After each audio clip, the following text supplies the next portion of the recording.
Detik-detik kapal feri tenggelam di Kutai Timur. Detik-detik sebuah kapal tenggelam di Desa Pelawan, Kecamatan Sangkulirang, Kabupaten Kutai Timur, Kalimantan Timur, Minggu 9 Januari 2022.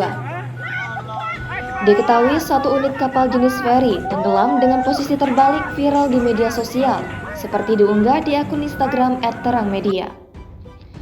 Terlihat seorang penumpang yang masih berada di kapal tersebut melompat menyelamatkan diri. Sementara, para penumpang yang selamat berteriak histeris melihat posisi kapal tersebut akan terbalik dan menimpa penumpang tersebut.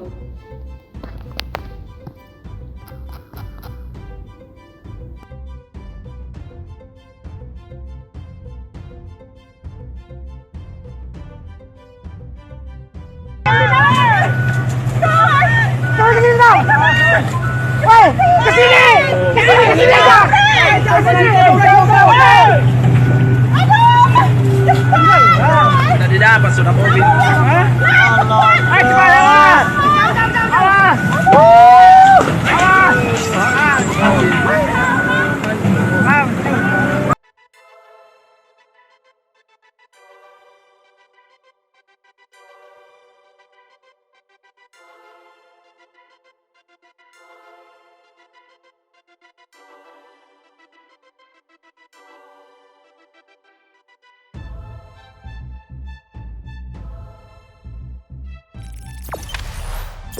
Jangan lupa subscribe, share, komen, dan like ya.